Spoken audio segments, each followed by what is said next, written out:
Welcome to Slash Forward. In this episode, we're going to round out the melt horror subgenre with the ozploitation film Body Melt. If you find eating healthy to be equivalent to losing all your skin, you may consider subscribing to the channel. Let's get to it.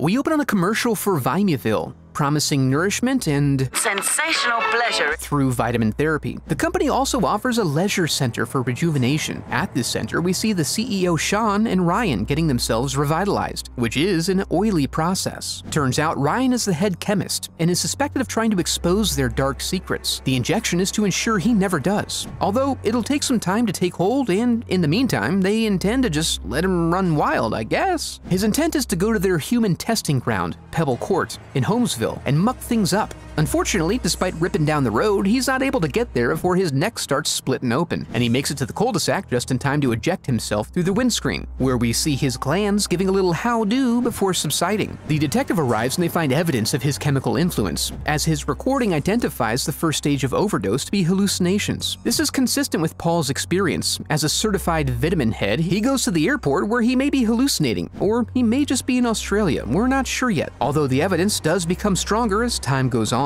Meanwhile, his neighbors, Gino and Sal, are driving out to the health farm, preparing to relax, make a couple deposits to the old sperm bank, and get paid. However, they're forced to pull into a rural body shop for a replacement windscreen. Pud, the proprietor, offers to fix up their car while they enjoy some brekkies, and before long they find themselves engaging in rural fun, which apparently involves stoning a kangaroo and eating its adrenal gland, and celebrating with some donuts. Except Sal. Sal's been picking up on some strong vibes and decides to pursue this opportunity. Meanwhile, we see the detectives are heading out to the health farm, tracking down a lead based on evidence found in the car. Elsewhere, Gino was invited into the inner sanctum of the house, where we see evidence that Pud was involved with Vimuville in the early days, and Sal is outside learning about the thin line between pleasure and pain. Alerted by his screams, Gino makes a run for it, but finds the truck is actually set up for donuts only, no straight line driving. Meanwhile, the cops begin their questioning of Sean, who plays dumb, claiming to not know Ryan and have no knowledge of Pebble Court. She's a simple vitamin pusher, concerned only with people's general health and well-being. The next day, we see Paul back at it, dosing up and staring into the mailbox of his soul. Through this journey of self-discovery, he remembers that his hallucinations spent some time last night gently coaxing out one of his ribs for her collection. Before finding closure on this, we transition to the new neighbors, Cheryl and Brian, being told to call the police if Paul ever shows up so they can question him. Cheryl then goes in for a checkup with her psycho doctor. Babies are the ultimate parasite.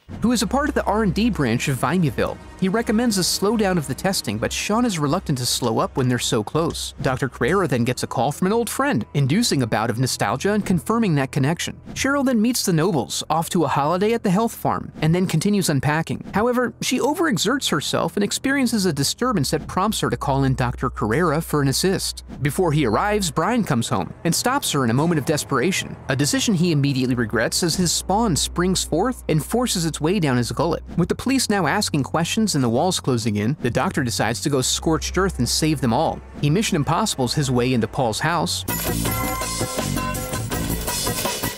but finds he's too late as Paul's face is already blooming. Meanwhile, the Nobles arrive at the health farm where they find all their needs attended to, and while the squares hit the universal machines, Brandon gets his exercise by shredding on Satan's half-pipe. Despite his obvious mastery of the sport, helmets are always advisable. In the evening, his parents assume he's just camping out as he helplessly suffers and dies. The detectives arrive at Paul's house the next day and find evidence he wasn't alone, in that he's holding a stranger's ear and there's a vial nearby with Dr. Carrera's name on it. Sean's test group is now down to just the Noble family, but their urine is looking impeccable. Unfortunately, her excited message is left in the care of the detectives, now finding a solid connection between her, Dr. Carrera, and Pebble Court. In celebration of cracking the case wide open, Detective Phillips orders them a chopper so they can zoom over to the health farm in style. While this happens, we see the doctor visiting his old partner, and it turns out Pud knew the serum was only half done and required a stabilizing element to avoid catastrophic breakdown. And then he gives it to him. Back at the clinic, Sean seems to think more pills is the answer to her pill problem, and Mrs. Noble walks in to find Tom in the bathroom, molting. They run for help but find Shawno unable to take their complaints, and demonstrating that really this whole fiasco is a self-correcting problem if they're all taking the pills. Dr. Carrera arrives on scene first and is too busy gloating over Sean's remains to notice the police. When he does, he takes his own life, and then the authorities work tirelessly to shut down the company. The movie then ends after tying up one loose end as Brian melts in the detective's office office, which they treat like an emergency but is really just a waiting game. And then we see that their attempts at a recall were not quite thorough enough.